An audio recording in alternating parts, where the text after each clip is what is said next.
So in today's lecture, we'll start with the unit number 5, that is IC engine systems. Okay. So for proper working of an internal combustion engine, there are different types of systems that are provided along with the internal combustion engine systems. Okay. So basically, these are the systems that we have to study in this particular unit. Okay. So first of all, you have to study a cooling system for the purpose to cool the engine, then lubrication system in order to prevent a friction in the uh, whenever there is a uh, motion between the two parts that are meeting together. Okay, so okay, next system that we have to study, that is the ignition system. Okay, so ignition is also important. Then last is the governing system in order to control the speed of the engine, and last is the starting system. Okay, so and next that we have to study is the IC engine emissions and its control. So the different pollutants that are emitted through the internal combustion engines like nitrox, then sulfur oxide, carbon monoxide, carbon dioxide. So these are the different pollutants that is coming out of the IC engine. So these are those emissions that we need to study, and what are the different norms, that is Euro norms, as well as Bharat stage norms. So that are the different norms that you have to study and how they are implemented since from year 2000. Okay, so nowadays Euro 6 is there. Okay, so these are all the things that we have to study in this particular unit. So today we'll start with the first system, that is cooling system. Okay, so we are starting with the IC engine system. So first system is cooling system. Okay, so today we have to study with the engine cooling system. Now, what is the necessity of engine cooling system? Okay, as you all know that internal combustion engine, in case of internal combustion engine, whatever the heat that is released because of the combustion of air and fuel that is taking place within the engine cylinder, out of which some of the energy is utilized to get a mechanical work output. Okay, so whenever there is heat release inside the engine cylinder, there is rising high temperature rise in the inside the cylinder take place. Okay, so as you all know that the engine parts are made up of some metal, and it has certain its melting point. Okay, so basically when we generally operates engine at a higher temperature, the engine efficiency may goes down. Okay, because there might be certain reasons behind that, because of the as you all know that if there is no proper combustion takes place within the engine, there might be chances of knocking in a engines. Okay, so basically here we can say large portion of heat from the gases of combustion is transferred to cylinder head, walls, piston and valve. Okay, so here we can see that if there is large production of heat inside the cylinder, there might be chances of rising the temperature of cylinder head, holes, piston, and valves. Okay, so this might affect engine performance, as there might be a knocking which may take place. As you all know that in case of SI engine also, the knocking takes place due to the pre-ignition or a higher temperature or a red hot spot that are produced on the engine cylinders. Okay, so you have to prevent that.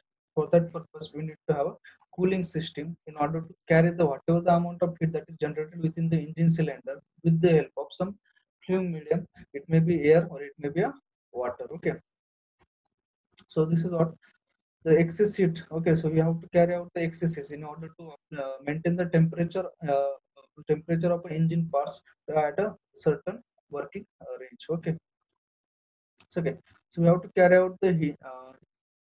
Okay, for the purpose to adequately cool the parts of a engine and prevent it from the damage. Okay, the next, that is the cooling system that we are using is also affect the efficiency of a engine. Okay, means if you are providing proper cooling to the engine, okay, it may be air cooling engine or it may be water cooling.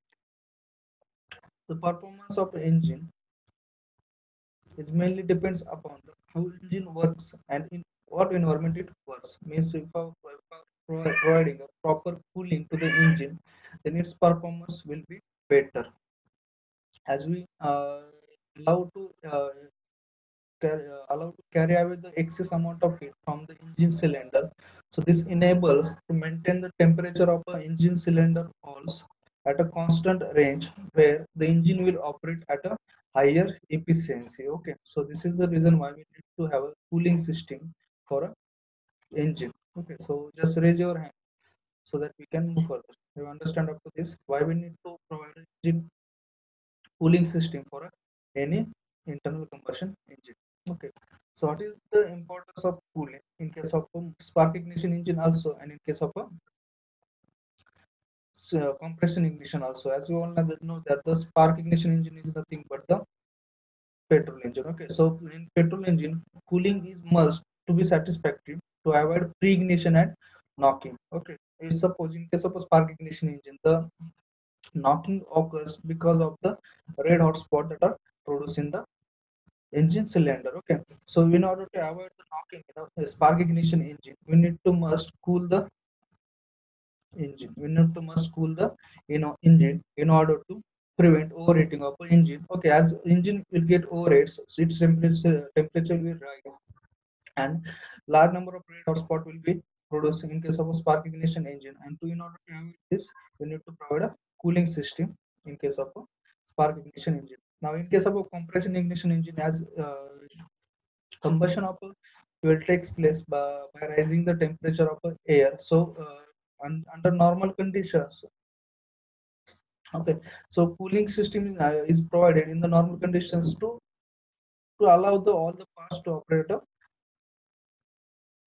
normal efficiency. Okay, means in case of a compression ignition engine, as you all know that the temperature rise is not that much high, as the combustion is take place because of the temperature of air. Okay, so in case of a compression ignition engine, uh, the temperature in the engine must be at a level where parts of the engine will dissipate a certain amount of heat to the surrounding, and it will maintain its temperature at a certain range so that the engine will work efficiently.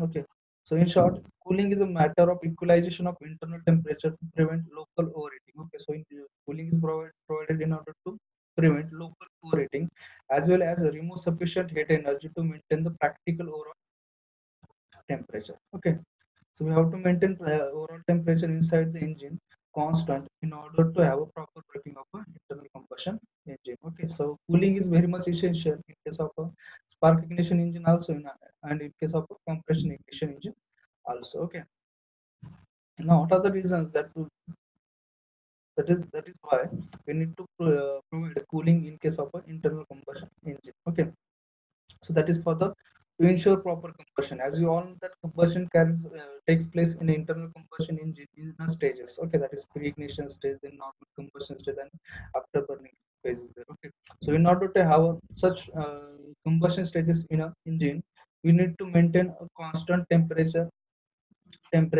so that the engine will work at a efficient conditions. Okay, so next is the to promote high volumetric efficiency of a engine. Okay, so in order to have a high volumetric efficiency of engine, we need to operate engine at a rated temperature inside the engine cylinder. Okay, to ensure smooth mechanical operation and reliability. Okay, so for smooth mechanical operation of the engines, also we need to provide cooling to the engine. Now maintain engine temperature at a desired level. This is very much essential. Okay, we need to maintain temperature at a desired level. Okay, so in order to operate the engine at a higher efficiency. Now, next thing, that is in case of a internal combustion engine, we don't have to overcool the engine. Suppose there is an engine, okay, and we are providing cooling system for the engine. It may be air cooling system or it may be water cooling system. Now, this air cooling system or water cooling system is used, and it carries excess amount of heat along with it. Means suppose 100%, suppose 100 kilojoule of heat is produced by the combustion inside the cylinder. 100 kilojoule of heat is produced inside the because of the combustion inside the cylinder, out of which suppose 30 kilojoule is utilized for the purpose of required mechanical work output. Okay, so remaining 70% of heat will be lost. 70% it will be, because as you all know that the internal combustion engine generally operates with efficiency of 30 to 35%. Okay, so mechanical work output will be around 30 to 35%. Okay, so remaining 70 to 65% of it is removed through the walls of a engine cylinder, then through the flue gases. Okay, so these are the things, because of this 65 to 70% of it might lost to the surrounding. Okay, now occurs when overcooling occurs. Okay, when the excess amount of heat is carried out by a flowing fluid that is taking heat from the engine space. Okay, so what happens due to the overcooling of the engine, the thermal efficiency might decreases. As you all know that as the heat carried away with the fluid, that is a coolant, increases, so useful amount of heat that is that need to be converted into a mechanical work also decreases. Okay, the next thing, that is the vaporization of fuel, is less. Okay, as you all know that the vaporization of a fuel is mainly depends upon the temperature of a gas inside the cylinder. Okay, so as the temperature, as the heat transfer in the cooling is more, so there must be a there will be not enough temperature rise inside the engine cylinder, so this also affects the engine efficiency or combustion efficiency of the engine, as the vaporization of fuel will be lesser because of the less rise in temperature of the air fuel mixture inside the engine cylinder. Also, low temperature increases the viscosity of the lubricant. As you all know that the lubricant is provided for the purpose in order to prevent the friction inside the engine parts. Okay, so whenever there is low temperature rise in an engine cylinder, there might be a chances of increase in viscosity. Okay, as you all know that the viscosity is the property of a fluid. Okay, uh, that enables fluid, or it can be but as a viscosity is nothing but the resistance to the flow of a system. Okay, it is one of the property of the system, property of a fluid, where it resists the flow of a fluid. Okay, whenever there is flow temperature rise in the cylinder take place, there might be a increase in viscosity take place. Okay, as viscosity depend upon the temperature. Okay, whenever there is higher temperature, the viscosity will be lesser. Whenever there is low temperature, viscosity will be more. Okay, so this enables the friction losses in the engine cylinder also. Then next is the some of the characteristics of a effective cooling system. Okay, so first is of all is the it should be capable to removing the about 30% of heat generated. Means in a case of any engine, at least 30% of heat must be removed through the engine cylinder, engine walls, with the help of cooling system. Okay, cooling system, whether cooling medium air or water. Okay, so in combustion chamber, while maintaining the optimum temperature of the engine cylinder under operating conditions. So in order to run the engine at optimum temperature and to get the higher efficiency from the engine, we need to remove at least 30% of heat generated to the surrounding. So in order to maintain the temperature of a all the parts that is coming in contact with the heat generated inside the engine. So in order to have efficient working of the engine. Now, next characteristic that needed to be with the cooling system is it should remove heat at a faster rate when engine is hot. Means when engine is hot, it should remove heat at a faster rate.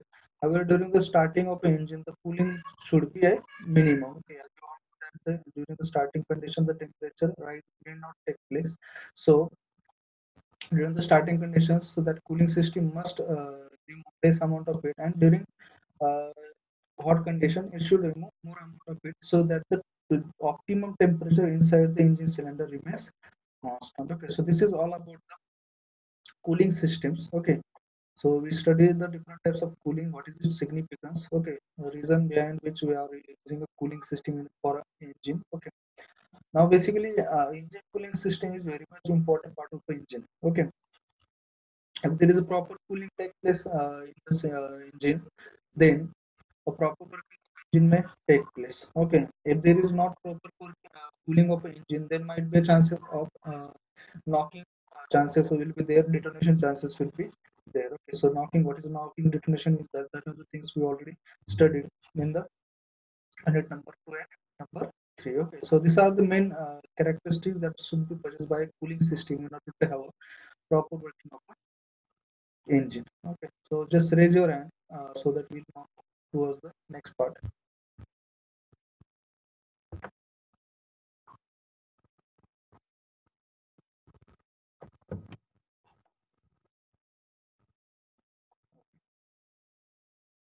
So there are two types of a cooling system that are provided in the engine. Okay, so it is depend upon the capacity of engine. Means there is a piston, so there is an engine for low capacity. Okay, so in those cases we can use air cooling system. Okay, that is the case of mopeds or two wheelers.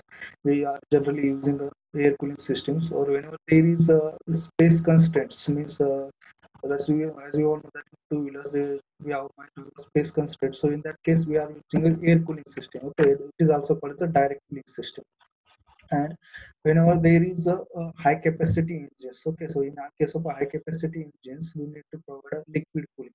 Now why we have to use air cooling in case of a low capacity engine, and why we need to use liquid cooling in case of a high capacity engine? The simple reason behind this is the air. Whenever you use air, the convective transfer coefficient, as you all know that it can be transferred by three modes of heat transfer: conduction, convection, and radiation. The conduction mode of heat transfer takes place in solid medium.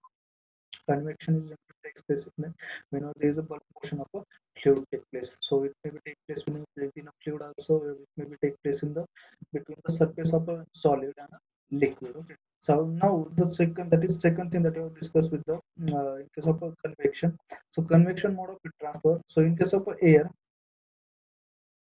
the convection mode of heat transfer. Okay. So whatever the quantity of heat that is transferred from the engine cylinder to the cooling medium, it depends upon the convective transfer coefficient. Convective transfer coefficient.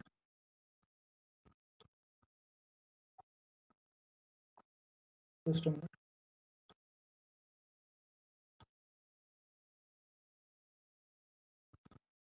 Okay.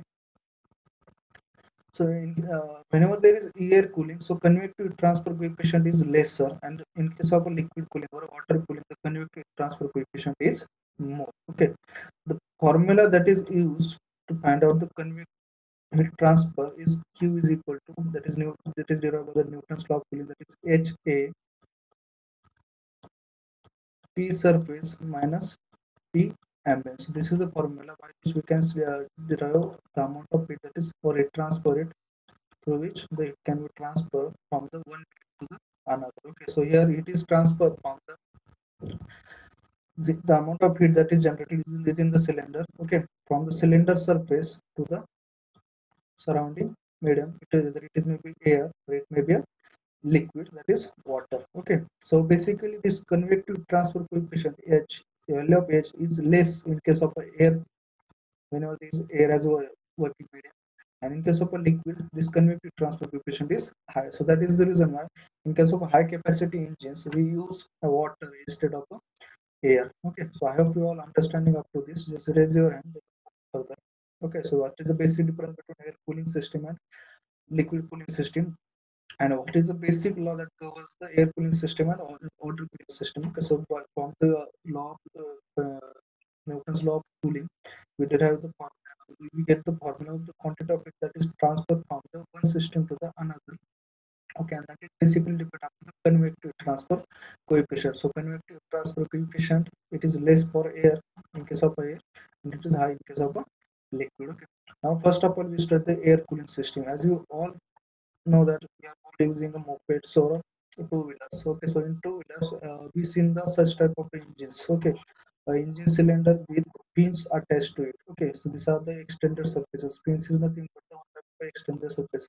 So in order to understand this particular part of the cooling system, we need to have knowledge, some knowledge of the heat transfer also. Okay, that is modes of heat transfer. That is conduction, convection, and radiation. So earlier we told you that what is conduction and convection. So apart from the conduction mode of heat transfer, convection mode of heat transfer, there is one another transfer of heat transfer mode, that is radiation. Okay, so radiation heat transfer generally it is depends upon the temperature of a system or a body, and it is generally takes place in the form of electromagnetic waves. Okay, so higher the temperature of any system, the higher will be the radiation transfer will take place. Okay, now such type of arrangement we might have seen in mopeds also, and in a two-wheelers engine also. Okay, so this is the engine cylinder. To the engine cylinder, the pins are attached. Okay, so pins are nothing but the extended surface. Okay, a thin pins generally used. A thin pins should be a thin one in order to have a higher heat transfer with the surrounding. Now, as you all know that the heat transfer from the steam is nothing but the HA, surface temperature, to the ambient temperature. Okay, now here is I'm considering that the surface temperature is of this cylinder wall temperature. Now we need to maintain the cylinder wall temperature at a constant value. Generally, we maintain this temperature between the range 200 to 250 degrees Celsius, not more than that. This temperature should not be more than that. Okay, if this temperature exceeds this value, then there might be a effect of the viscosity of the fluid. Means whatever the liquid content using inside the engine cylinder, that viscosity of the engine might get lost. Okay, so in order to have a proper of the engines, we need to maintain the temperature in the range 200 to 250. Now inside temperature and the engine may rise up to 2000 degrees Celsius. Inside temperature may rise up to 2000 degrees Celsius. Okay, that is in the expansion stroke. Okay, so now in air cooling system, what happens? Air is blown over the surface of a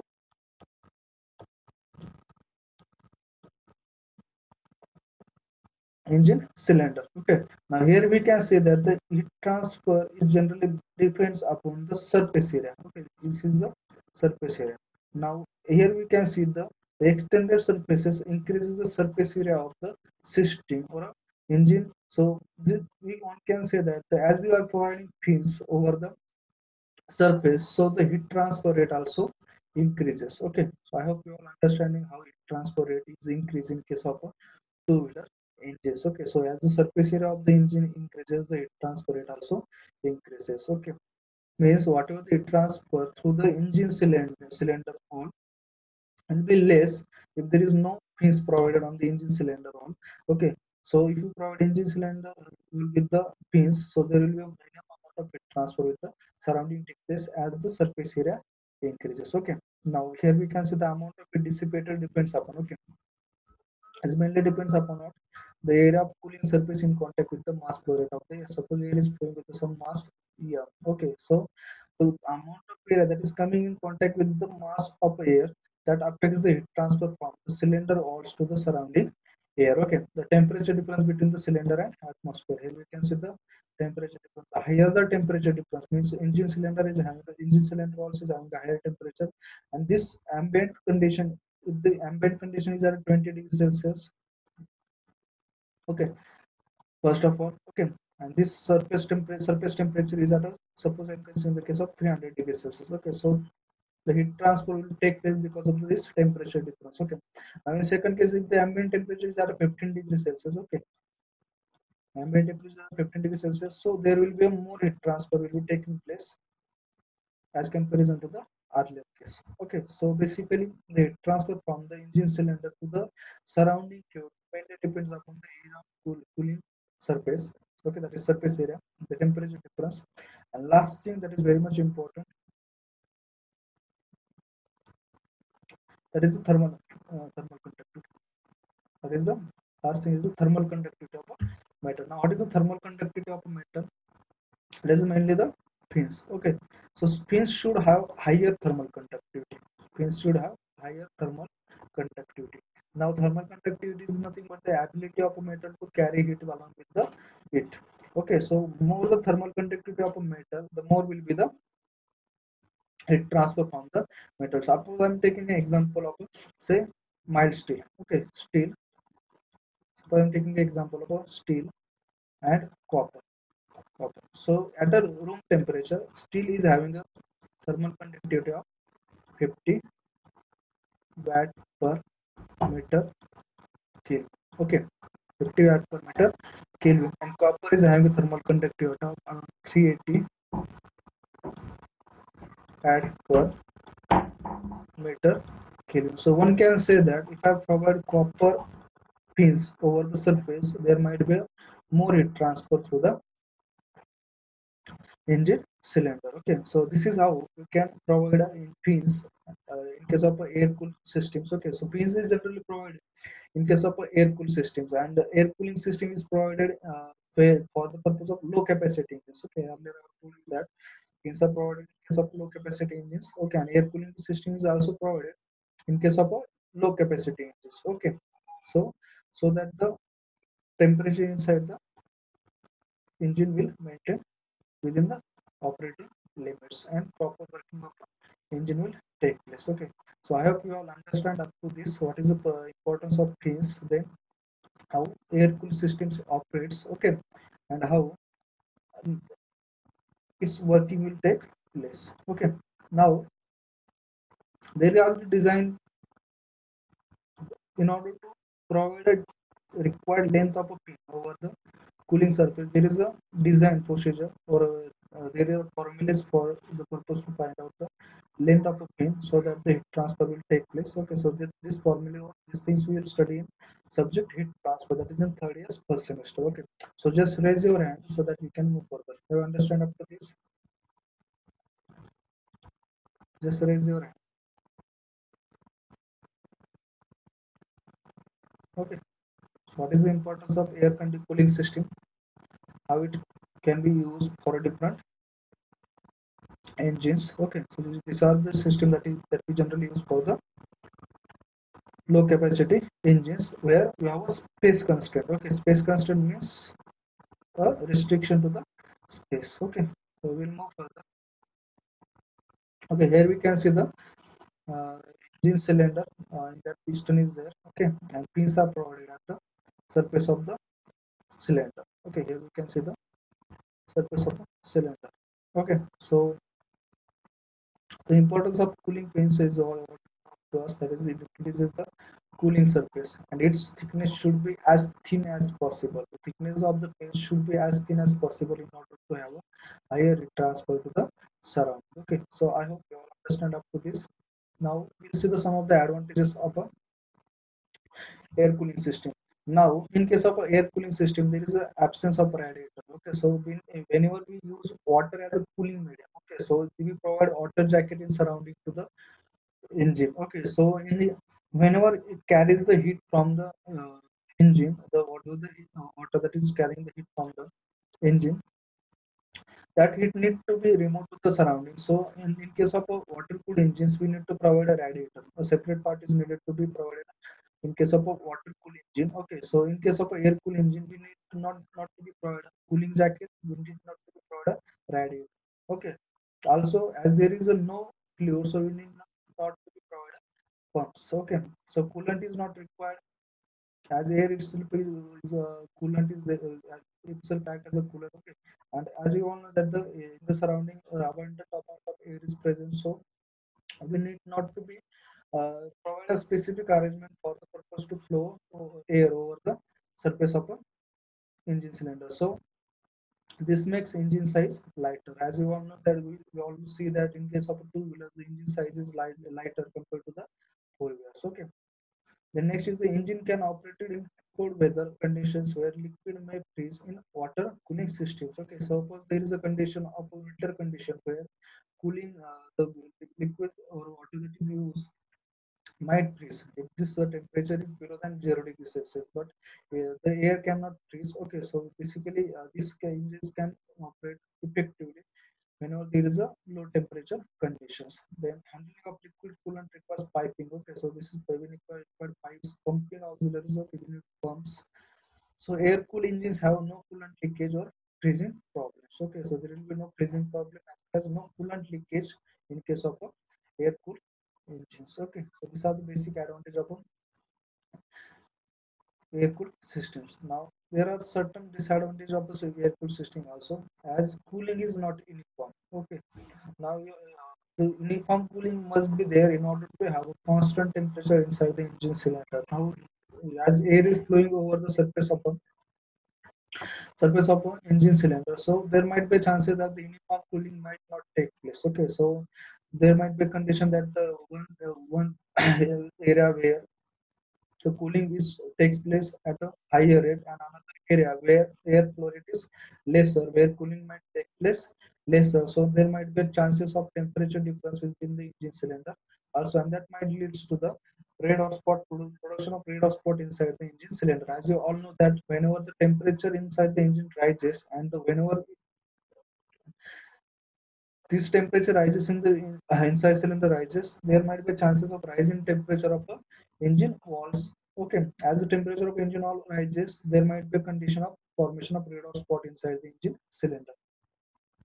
Now, engines are subjected to high working temperature. As in case of air-cooled engines, the convective transfer coefficient is less. Okay, so there might be chances of the engines that might operate at a higher working temperature. Okay, that's the reason behind this is because of the low heat transfer coefficient of air in comparison with the water. Okay, so that is the reason why the engines might need to be operated at higher working conditions. Okay, use this type the limitation of this type of a system is that it can be used in a lot small engines only. Okay, if you provide a fins over a big engines, okay, there might be a chance of non-uniform cooling of the engine might take place, and the mechanical work output of the engines might affect. Okay, so that is the reason why we cannot use such type of a system for a heavy engines. Okay, so we just use this type of a system for the lighter engines. Okay, where we can provide enough amount of fins and cooling might take place. Okay, so these are the some of the advantages of a or disadvantages of a air cooled systems. Okay, just raise your hand if you understand, then we'll move further. I hope you are understanding up to this. That is the air cooled system. What is the importance of a cooling system? The cooling system very much important for any engine. Okay, the engine must be operated within a temperature limits in order to have its proper working. Okay, now the second types of cooling system that is used is the indirect cooling. Indirect cooling means liquid is used as a intermediate cooler. Okay, further this liquid is also cooled by the air in a radiator. Okay, so liquid cooling systems, we'll just see what are the different types of cooling system. We'll take this in the next lecture. Okay, so liquid cooling system, there are different types of liquid cooling system, that is a direct or non-return system. Direct or non-return system is what? In direct systems or non-return system, a fluid will be used and it will cool the engine once, and this fluid will not be again recirculated. That is nothing but the non-return type of a system. Okay, this type of system is generally used in a stationary engines. Okay, the engine that we generally use for the purpose, or we can say for the purpose of in diesel gensets. Okay, there we can use such type of system in order to cool the air. Oh, sorry, to cool the engine. Then next is the thermosiphon type. Okay, so thermosiphon type means the cooling is taking place by the density change of the fluid. Okay, thermo means heat and siphon means pipe. Okay, as you all know that whenever for any fluid, whenever its density decreases, okay, so it starts rising up. So on that phenomena, a thermosiphon system is operates. Then evaporative cooling system. For that purpose, we need to know the evaporation. As you all know that the evaporation is a surface phenomena. Okay, we have to carry out the evaporation of the fluid so that the whenever the fluid that is in contact with the uh, engine cylinder, the evaporation of fluid take place. Means there will be no complete evaporation of the fluid. There will be a partial evaporation of fluid take place. By partially evaporating the fluid, we generally, that is in this case we have to just produce a steam. Okay, we have to produce a little amount of a steam, and then this steam is cooled with the help of some radiator or a condenser in next stages. Okay, then for circulation cooling system, this is the modification of thermosiphon cooling system. In thermosiphon cooling system, there is no pump is used. In for circulation cooling system, the pump is used. Along with that, a thermostat is also used in case of a for circulation system. So I hope you all understand up to this. Okay, so today we'll stop here.